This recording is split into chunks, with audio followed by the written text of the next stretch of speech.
شروع اللہ کا نام لے کر جو بڑا مہربان نہایت رحم والا ہے۔ لوگوں اپنے پروردگار سے ڈرو کہ قیامت کا زلزلہ ایک حادثہ عظیم ہے۔ اے مخاطب، جس دن تو اس کو دیکھے گا اس دن یہ حال ہوگا کہ تمام دودھ پلانے والی عورتیں اپنے بچوں کو بھول جائیں گی اور تمام حمل والیوں کے حمل گر پڑیں گے، اور لوگ تجھ کو مدہوش نظر آئیں گے، حالانکہ وہ مدہوش نہیں ہوں گے بلکہ عذاب دیکھ کر مدہوش ہو رہے ہوں گے۔ بے شک اللہ کا عذاب بڑا سخت ہے۔ اور بعض لوگ ایسے ہیں جو اللہ کی شان میں علم کے بغیر جھگڑتے اور ہر شیطان سرکش کی پیروی کرتے ہیں، جس کے بارے میں لکھ دیا گیا ہے کہ جو اسے دوست رکھے گا تو وہ اس کو گمراہ کر دے گا اور دوزخ کے عذاب کا رستہ دکھائے گا۔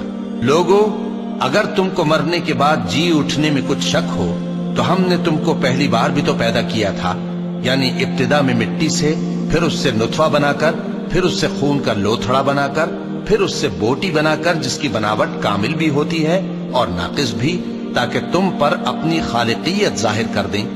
اور ہم جس کو چاہتے ہیں ایک میعاد مقرر تک پیٹ میں ٹھہرائے رکھتے ہیں، پھر تم کو بچہ بنا کر نکالتے ہیں، پھر تم جوانی کو پہنچتے ہو، اور بعض قبل از پیری مر جاتے ہیں، اور بعض بڑھاپے کی نہایت خراب عمر کی طرف لوٹائے جاتے ہیں کہ بہت کچھ جاننے کے بعد بالکل بے علم ہو جاتے ہیں۔ اور اے دیکھنے والے، تو دیکھتا ہے کہ ایک وقت میں زمین خشک پڑی ہوتی ہے، پھر جب ہم اس پر مے برساتے ہیں تو وہ شاداب ہو جاتی اور ابھرنے لگتی ہے اور طرح طرح کی بارونق چیزیں اگاتی ہے۔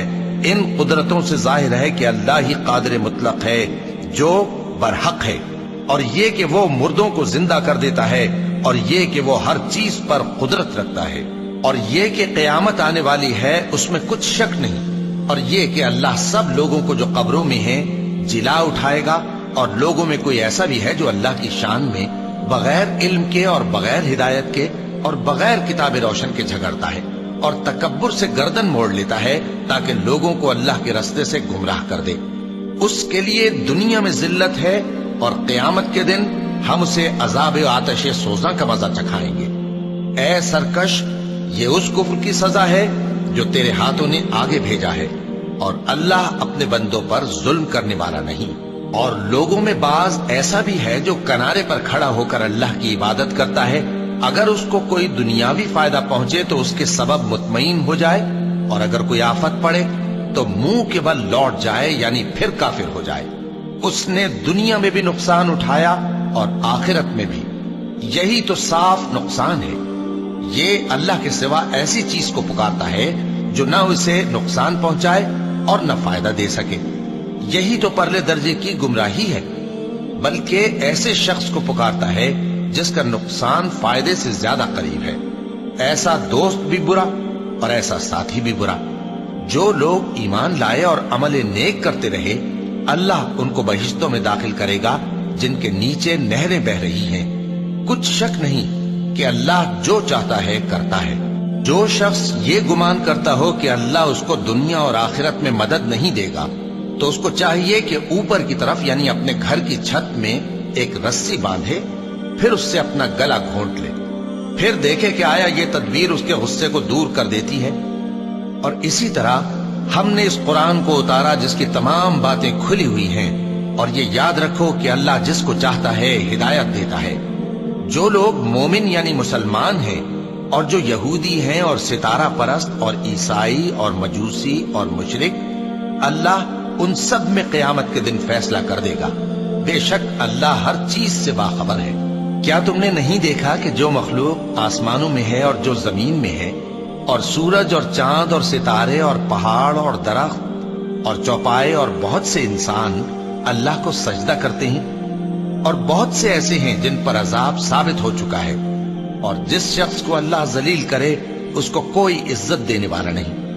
بے شک اللہ جو چاہتا ہے کرتا ہے۔ چونکہ آیت سجدہ تلاوت کی گئی لہذا سامعین پر سجدہ واجب ہے۔ یہ دو فریق ایک دوسرے کے دشمن اپنے پروردگار کے بارے میں جھگڑتے ہیں، تو جو کافر ہیں ان کے لیے آگ کے کپڑے قطع کیے جائیں گے اور ان کے سروں پر جلتا ہوا پانی ڈالا جائے گا، اس سے ان کے پیٹ کے اندر کی چیزیں اور کھالیں گل جائیں گی، اور ان کے مارنے کے لیے لوہے کے ہتھوڑے ہوں گے۔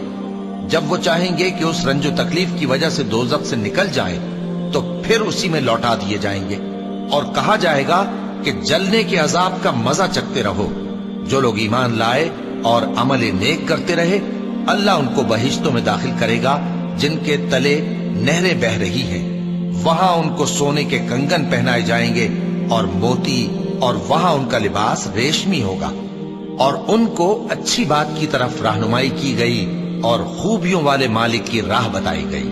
جو لوگ کافر ہیں اور لوگوں کو اللہ کے رستے سے اور مسجد حرام سے جسے ہم نے لوگوں کے لیے یکساں عبادت گاہ بنایا ہے روکتے ہیں، خواہ وہ وہاں کے رہنے والے ہوں یا باہر سے آنے والے، اور جو اس میں شرارت سے کجروی و کفر کرنا چاہے تو اس کو ہم درد دینے والے عذاب کا مزہ چکھائیں گے۔ اور ایک وقت تھا جب ہم نے ابراہیم کو خانہ کعبہ کا مقام بتا دیا اور ارشاد فرمایا کہ میرے ساتھ کسی چیز کو شریک نہ کیجو، اور طواف کرنے والوں اور قیام کرنے والوں اور رکوع کرنے والوں اور سجدہ کرنے والوں کے لیے میرے گھر کو صاف رکھا کرنا، اور لوگوں میں حج کے لیے اعلان کر دو کہ تمہاری طرف پیدل اور دبلے دبلے اونٹوں پر جو دور دراز رستوں سے چلے آتے ہوں سوار ہو کر چلے آئیں تاکہ اپنے فائدے کے کاموں کے لیے حاضر ہوں۔ اور قربانی کی ایام معلوم میں مویشی چوپایوں کے ذبح کے وقت جو اللہ نے ان کو دیے ہیں ان پر اللہ کا نام لے۔ اب اس میں سے تم خود بھی کھاؤ اور خستہ حال ضرورت مند کو بھی کھلاؤ۔ پھر چاہیے کہ لوگ اپنا میل کچیل دور کریں اور منتیں پوری کریں اور اس قدیم گھر یعنی بیت اللہ کا طواف کریں، یہ ہمارا حکم ہے۔ اور جو شخص ادب کی چیزوں کی جو اللہ نے مقرر کی ہیں تعظیم کرے تو یہ اس کے پروردگار کے نزدیک اس کے حق میں بہتر ہے۔ اور تمہارے لیے مویشی حلال کر دیے گئے ہیں سوائے ان کے جو تمہیں پڑھ کر سنائے جاتے ہیں، تو بتوں کی پلیدی سے بچو اور جھوٹی بات سے پرہیز کرو، صرف ایک اللہ کے ہو کر اور اس کے ساتھ شریک نہ ٹھہرا کر۔ اور جو شخص کسی کو اللہ کے ساتھ شریک مقرر کرے تو وہ گویا ایسا ہے جیسے آسمان سے گر پڑے، پھر اس کو پرندے اچک لے جائیں یا ہوا کسی دور کی جگہ اڑا کر پھینک دے۔ یہ ہمارا حکم ہے۔ اور جو شخص ادب کی چیزوں کی جو اللہ نے مقرر کی ہیں تعظیم کرے تو یہ کام دلوں کی پرہیزگاری سے ہے۔ ان میں ایک وقت مقرر تک تمہارے لیے فائدے ہیں، پھر ان کو اس قدیم گھر یعنی بیت اللہ تک پہنچنا اور ذبح ہونا ہے۔ اور ہم نے ہر ایک امت کے لیے قربانی کا طریق مقرر کر دیا ہے تاکہ جو مویشی چوپائے اللہ نے ان کو دیے ہیں ان کے ذبح کرنے کے وقت ان پر اللہ کا نام لے۔ سو تمہارا معبود ایک ہی ہے تو اسی کے فرما بردار ہو جاؤ اور عاجزی کرنے والوں کو خوشخبری سنا دو۔ یہ وہ لوگ ہیں کہ جب اللہ کا نام لیا جاتا ہے تو ان کے دل ڈر جاتے ہیں، اور جب ان پر مصیبت پڑتی ہے تو صبر کرتے ہیں اور نماز آداب سے پڑھتے ہیں، اور جو مال ہم نے ان کو عطا فرمایا ہے اس میں سے نیک کاموں میں خرچ کرتے ہیں۔ اور قربانی کے اونٹوں کو بھی ہم نے تمہارے لیے اللہ کے شعائر مقرر کیا ہے، ان میں تمہارے لیے فائدے ہیں، تو قربانی کرنے کے وقت قطار باندھ کر ان پر اللہ کا نام لو، پھر جب پہلو کے بل گر پڑے تو ان میں سے کھاؤ، اور قناعت سے بیٹھ رہنے والوں اور سوال کرنے والوں کو بھی کھلاؤ۔ اس طرح ہم نے ان کو تمہارے زیر فرمان کر دیا ہے تاکہ تم شکر کرو۔ اللہ تک نہ ان کا گوشت پہنچتا ہے اور نہ خون، بلکہ اس تک تمہاری پرہیزگاری پہنچتی ہے۔ اسی طرح اللہ نے ان کو تمہارے زیر فرمان کر دیا ہے تاکہ اس بات کے بدلے کہ اس نے تم کو ہدایت بخشی ہے اسے بزرگی سے یاد کرو۔ اور اے پیغمبر نیکوکاروں کو خوشخبری سنا دو، اللہ تو مومنوں سے ان کے دشمنوں کو ہٹاتا رہتا ہے، بے شک اللہ کسی خیانت کرنے والے ناشکرے کو دوست نہیں رکھتا۔ جن مسلمانوں سے خواہ مخواہ لڑائی کی جاتی ہے ان کو اجازت ہے کہ وہ بھی لڑیں کیونکہ ان پر ظلم ہو رہا ہے، اور اللہ ان کی مدد کرے گا، وہ یقیناً ان کی مدد پر قادر ہے۔ یہ وہ لوگ ہیں کہ اپنے گھروں سے ناحق نکال دیے گئے، انہوں نے کچھ قصور نہیں کیا، ہاں یہ کہتے ہیں کہ ہمارا پروردگار اللہ ہے۔ اور اگر اللہ لوگوں کو ایک دوسرے سے نہ ہٹاتا رہتا تو خانقاہیں اور گرجے اور یہودیوں کے عبادت خانے اور مسلمانوں کی مسجدیں جن میں اللہ کا کثرت سے ذکر کیا جاتا ہے گرائی جا چکی ہوتی۔ اور جو شخص اللہ کی مدد کرتا ہے اللہ اس کی ضرور مدد کرتا ہے، بے شک اللہ توانا ہے، غالب ہے۔ یہ وہ لوگ ہیں کہ اگر ہم ان کو ملک میں حکومت دے دیں تو نماز قائم کریں اور زکوٰۃ ادا کریں اور نیک کام کرنے کا حکم دیں اور برے کاموں سے منع کریں، اور سب کاموں کا انجام اللہ ہی کے اختیار میں ہے۔ اور اگر یہ لوگ تم کو جھٹلاتے ہیں تو ان سے پہلے نوح کی قوم اور عاد اور سمود کی قومیں بھی اپنے پیغمبروں کو جھٹلا چکی ہیں، اور قوم ابراہیم اور قوم لوط بھی، اور مدین کے رہنے والے بھی، اور موسیٰ بھی تو جھٹلائے جا چکے ہیں۔ لیکن میں کافروں کو مہلت دیتا رہا، پھر میں نے ان کو پکڑ لیا، تو دیکھ لو کہ میرا عذاب کیسا سخت تھا۔ چنانچہ بہت سی بستیاں ہیں کہ ہم نے ان کو تباہ کر ڈالا کہ وہ نافرمان تھی، سو وہ اپنی چھتوں کے بل گری پڑی ہیں، اور بہت سے کنویں بیکار اور بہت سے مضبوط محل ویران پڑے ہیں۔ سو کیا ان لوگوں نے ملک میں سیر نہیں کی تاکہ ان کے دل ایسے ہوتے کہ ان سے سمجھ سکتے اور کان ایسے ہوتے کہ ان سے سن سکتے؟ بات یہ ہے کہ آنکھیں اندھی نہیں ہوتی، بلکہ دل جو سینوں میں ہیں وہ اندھے ہو جاتے ہیں۔ اور یہ لوگ تم سے عذاب کے لیے جلدی کر رہے ہیں، اور اللہ اپنے وعدے کے خلاف ہرگز نہیں کرے گا۔ اور بے شک تمہارے پروردگار کے نزدیک ایک روز تمہارے حساب کی روح سے 1000 برس کے برابر ہے۔ اور بہت سی بستیاں ہیں کہ میں ان کو مہلت دیتا رہا جبکہ وہ نافرمان تھیں، پھر میں نے ان کو پکڑ لیا اور میری ہی طرف لوٹ کر آنا ہے۔ اے پیغمبر کہہ دو کہ لوگوں میں تو تم کو کھلم کھلا خبردار کرنے والا ہوں، تو جو لوگ ایمان لائے اور کام نیک کیے ان کے لیے بخشش اور عزت کی روزی ہے، اور جن لوگوں نے ہماری آیتوں میں اپنے خیال میں ہمیں عاجز کرنے کے لیے دوڑ دھوپ کی وہ اہل دوزخ ہیں۔ اور ہم نے تم سے پہلے کوئی رسول اور نبی نہیں بھیجا مگر اس کا یہ حال تھا کہ جب وہ کوئی آرزو کرتا تھا تو شیطان اس کی آرزو میں وسوسہ ڈال دیتا تھا، تو جو وسوسہ شیطان ڈالتا ہے اللہ اس کو دور کر دیتا ہے، پھر اللہ اپنی آیتوں کو مضبوط کر دیتا ہے، اور اللہ علم والا ہے، حکمت والا ہے۔ غرض اس سے یہ ہے کہ جو وسوسہ شیطان ڈالتا ہے اس کو ان لوگوں کے لیے جن کے دلوں میں بیماری ہے اور جن کے دل سخت ہیں ذریعہ آزمائش ٹھہرائے۔ بے شک ظالم لوگ مخالفت میں دور جا پڑے۔ اور یہ بھی غرض ہے کہ جن لوگوں کو علم عطا ہوا ہے وہ جان لیں کہ وہ یعنی وحی تمہارے پروردگار کی طرف سے حق ہے، تو وہ اس پر ایمان لائیں اور ان کے دل اللہ کے آگے عاجزی کریں۔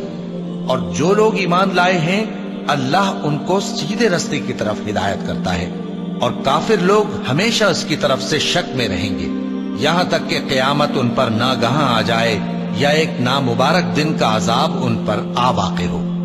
اس روز بادشاہی اللہ ہی کی ہوگی اور وہ ان میں فیصلہ کر دے گا، تو جو لوگ ایمان لائے اور عمل نیک کرتے رہے وہ نعمت کے باغوں میں ہوں گے، اور جو کافر ہوئے اور ہماری آیتوں کو جھٹلاتے رہے ان کے لیے ذلیل کرنے والا عذاب ہوگا۔ اور جن لوگوں نے اللہ کی راہ میں ہجرت کی پھر مارے گئے یا مر گئے ان کو اللہ اچھی روزی دے گا، اور بے شک اللہ بہترین رزق دینے والا ہے۔ وہ ان کو ایسے مقام میں داخل کرے گا جسے وہ پسند کریں گے، اور اللہ تو جاننے والا ہے، بردبار ہے۔ یہ بات اللہ کے ہاں ٹھہر چکی ہے، اور جو شخص کسی کو اتنی ہی ایذا دے جتنی ایذا اس کو دی گئی، پھر اس شخص پر زیادتی کی جائے تو اللہ اس کی مدد کرے گا۔ بے شک اللہ معاف کرنے والا ہے، بخشنے والا ہے۔ یہ اس لیے کہ اللہ رات کو دن میں داخل کرتا ہے اور دن کو رات میں داخل کرتا ہے، اور اللہ تو سننے والا ہے، دیکھنے والا ہے۔ یہ اس لیے کہ اللہ ہی برحق ہے، اور جس چیز کو کافر اللہ کے سوا پکارتے ہیں وہ باطل ہے، اور اس لیے کہ اللہ اونچی شان والا ہے، بڑا ہے۔ کیا تم نہیں دیکھتے کہ اللہ آسمان سے مے برساتا ہے تو زمین سرسبز ہو جاتی ہے؟ بے شک اللہ مہربان ہے، خبردار ہے۔ جو کچھ آسمانوں میں ہے اور جو کچھ زمین میں ہے اسی کا ہے، اور بے شک اللہ بے نیاز ہے، قابل ستائش ہے۔ کیا تم نہیں دیکھتے کہ جتنی چیزیں زمین میں ہیں سب اللہ نے تمہارے زیر فرمان کر رکھی ہیں، اور کشتیاں بھی جو اسی کے حکم سے سمندر میں چلتی ہیں، اور وہ آسمان کو تھامے رہتا ہے کہ زمین پر نہ گر پڑے مگر اس کے حکم سے۔ بے شک اللہ لوگوں پر نہایت شفقت کرنے والا، مہربان ہے۔ اور وہی تو ہے جس نے تم کو حیات بخشی پھر تم کو مارتا ہے، پھر تمہیں زندہ بھی کرے گا، اور انسان تو بڑا ناشکرا ہے۔ ہم نے ہر ایک امت کے لیے بندگی کی ایک راہ مقرر کر دی ہے کہ اسی طرح وہ بندگی کرتے ہیں، تو یہ لوگ تم سے اس معاملے میں جھگڑا نہ کریں، اور تم لوگوں کو اپنے پروردگار کی طرف بلاتے رہو، بے شک تم سیدھے رستے پر ہو۔ اور اگر یہ تم سے جھگڑا کریں تو کہہ دو کہ جو عمل تم کرتے ہو اللہ ان سے خوب واقف ہے۔ جن باتوں میں تم اختلاف کرتے ہو اللہ تم میں قیامت کے روز ان کا فیصلہ کر دے گا۔ کیا تم نہیں جانتے کہ جو کچھ آسمان اور زمین میں ہے اللہ اس کو جانتا ہے؟ یہ سب کچھ کتاب میں لکھا ہوا ہے، بے شک یہ سب اللہ کو آسان ہے۔ اور یہ لوگ اللہ کے سوا ایسی چیزوں کی عبادت کرتے ہیں جن کی اس نے کوئی سند نازل نہیں فرمائی، اور نہ ان کے پاس اس کی کوئی دلیل ہے، اور ظالموں کا کوئی بھی مددگار نہیں ہوگا۔ اور جب ان کو ہماری صاف صاف آیتیں پڑھ کر سنائی جاتی ہیں تو ان کی شکل بگڑ جاتی ہے، اور تم ان کے چہروں میں صاف طور پر ناگواری دیکھتے ہو۔ ایسا لگتا ہے کہ جو لوگ ان کو ہماری آیتیں پڑھ کر سناتے ہیں ان پر حملہ کر دیں گے۔ کہہ دو کہ میں تم کو اس سے بھی بری چیز بتاؤں، وہ دوزخ کی آگ ہے جس کا اللہ نے کافروں سے وعدہ کیا ہے، اور وہ برا ٹھکانہ ہے۔ لوگوں، ایک مثال بیان کی جاتی ہے، اسے غور سے سنو کہ جن لوگوں کو تم اللہ کے سوا پکارتے ہو وہ ایک مکھی بھی نہیں بنا سکتے، اگرچہ اس کے لیے سب اکٹھے ہو جائیں۔ اور اگر مکھی ان سے کوئی چیز چھین لے جائے تو اسے اس سے چھڑا نہیں سکتے۔ طالب اور مطلوب یعنی عابد اور معبود دونوں گئے گزرے ہیں۔ ان لوگوں نے اللہ کی قدر جیسی کرنی چاہیے تھی نہیں کی۔ کچھ شک نہیں کہ اللہ زبردست ہے، غالب ہے۔ اللہ فرشتوں میں سے پیغام پہنچانے والے منتخب کر لیتا ہے اور انسانوں میں سے بھی۔ بے شک اللہ سننے والا ہے، دیکھنے والا ہے۔ جو ان کے آگے ہے اور جو ان کے پیچھے ہے وہ اس سے واقف ہے، اور سب کاموں کا رجوع اللہ ہی کی طرف ہے۔ مومنوں، رکوع کرتے اور سجدہ کرتے اور اپنے پروردگار کی عبادت کرتے رہو اور نیک کام کرو تاکہ فلاح پاؤ۔ چونکہ آیت سجدہ تلاوت کی گئی ہے لہذا سامعین پر سجدہ واجب ہے، اور اللہ کی راہ میں جہاد کرو جیسا جہاد کرنے کا حق ہے۔ اس نے تم کو منتخب کیا ہے اور تم پر دین کی کسی بات میں تنگی نہیں کی، اور تمہارے لیے تمہارے باپ ابراہیم کا دین پسند کیا۔ اسی اللہ نے پہلے یعنی پہلی کتابوں میں تمہارا نام مسلم رکھا تھا، اور اس کتاب میں بھی وہی نام رکھا ہے۔ تو جہاد کرو تاکہ پیغمبر تمہارے بارے میں گواہ ہوں اور تم لوگوں کے مقابلے میں گواہ رہو۔ سو مسلمانوں، نماز قائم کرو اور زکوٰۃ دو اور اللہ کے دین کی رسی کو پکڑے رہو، وہی تمہارا دوست ہے۔ سو وہ کیا خوب دوست ہے اور کیا خوب مددگار ہے۔